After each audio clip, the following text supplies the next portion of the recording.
Ncuti Gatwa's time in the TARDIS isn't even cold yet, and already? New images of his next major role have dropped. And let me tell you, they raise a question the BBC doesn't want fans asking. Did Ncuti just outgrow Doctor Who? Because these pictures, they're bold, they're dramatic. They look nothing like the colorful, manic energy that defined his run as the 15th Doctor. And that's not an accident. This isn't just another gig. This is a career pivot, a statement. And if you've been paying attention, you know this move says more about the state of Doctor Who than any BBC press release ever will. So what are we talking about? Late last night, the first official stills dropped from Ncuti's upcoming project, and the internet exploded. Fans expected him to take a breather, maybe line up a fun rom-com, something light after the whirlwind of the Whoniverse. Nope. Instead, we see him in a world drenched in shadows. Sharp suits.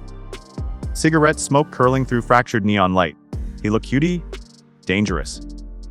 Sharp. A man on the edge of something big, and something deadly. Gone is the Doctor's warm grin. In its place, a stare that feels like a dare. Like he's about to burn the entire rulebook and light a match for good measure. And the fandom reaction. One part excitement, one part heartbreak, and one big question: what does this mean for the future of Doctor Who?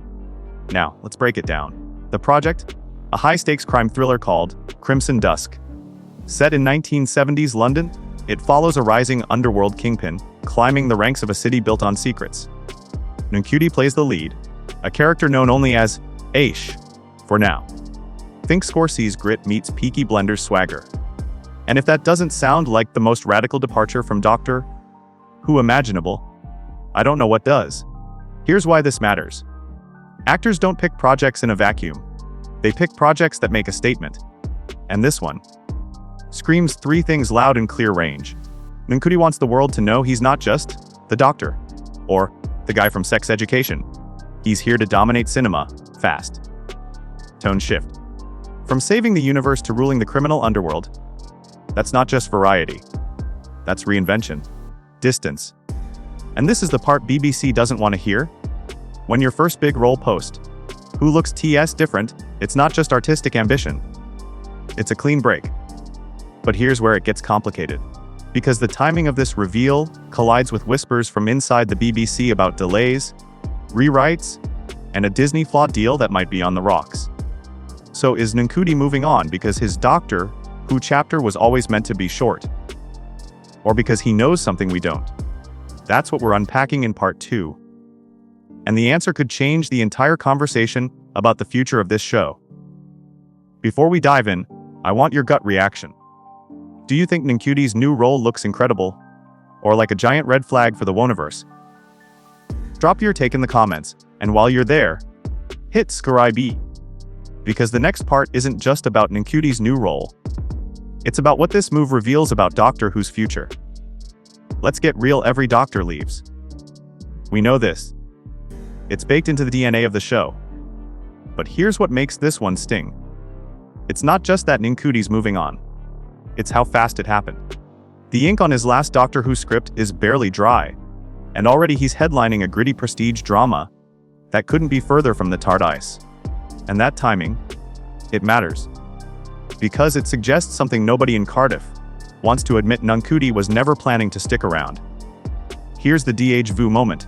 We've seen this before. David Tennant bolted into Broadchurch and Shakespeare the moment his run ended. Matt Smith jumped to the crown faster than you could say, bow ties are cool.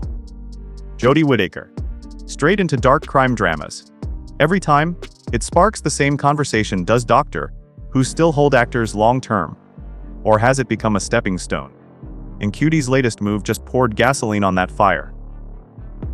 Let's be blunt, Disney didn't sign up for instability. They wanted a global icon, a face that could lead this franchise for years, sell merch, anchor spin-offs, and keep subscriptions flowing. But if Ncuti's exit is already written in stone, or worse, if his passion for the show is cooling before the Disney era even finds its footing, that's a nightmare scenario. Because you can't build a Marvel-style universe if your lead bails before the foundation is set. And the whispers I'm hearing, not comforting. Talk of production delays, budget tightening, and a BBC scrambling to figure out if the Disney partnership will even survive season 16. Let's read between the lines. Ncuti didn't pick a safe, family-friendly part. He didn't choose a quirky rom-com to ease audiences into his post-Who era. He picked a dark, dangerous role in a show being positioned as an Emmy contender. That's a statement. That's Ncuti saying, "I'm not just leaving the Tardis. I'm stepping into a whole new league." And good for him. Seriously. But for the BBC, for Doctor Who, that statement feels like a warning shot. Let me throw this to you. Do you think this is a smart career move for Ncuti? Or does it feel like a sign that his commitment to Doctor Who was never as strong as fans hoped? Comment, smart move, if you think he's playing the long game, or red flag, if you think this spells trouble for the franchise. And don't forget, subscribe, because in part 3, we're breaking down the secret connection between Crimson Dusk and Doctor Who's biggest missed opportunity, and why this project might be proof that the BBC's grip on the Woniverse is slipping faster than anyone realized. Here's the part nobody's talking about. Crimson Dusk, the gritty drama Ncuti just signed on for, shares a key player with Doctor Who, one of the executive producers who quietly left Cardiff after early clashes with the Disney partnership. That's right, the same creative mind who fought against the franchise first model is now shaping Ncuti's next move. Coincidence? Maybe. Or maybe this is a signal? A soft rebellion against a show that's struggling to balance art and IP. Because let's face it, Doctor Who isn't just a show anymore. It's a corporate asset. And when that starts dictating story, actors feel it. They leave. They look for roles where the script matters more than the merchandise. Disney wanted Doctor Who to be their next global tentpole. They threw money at production.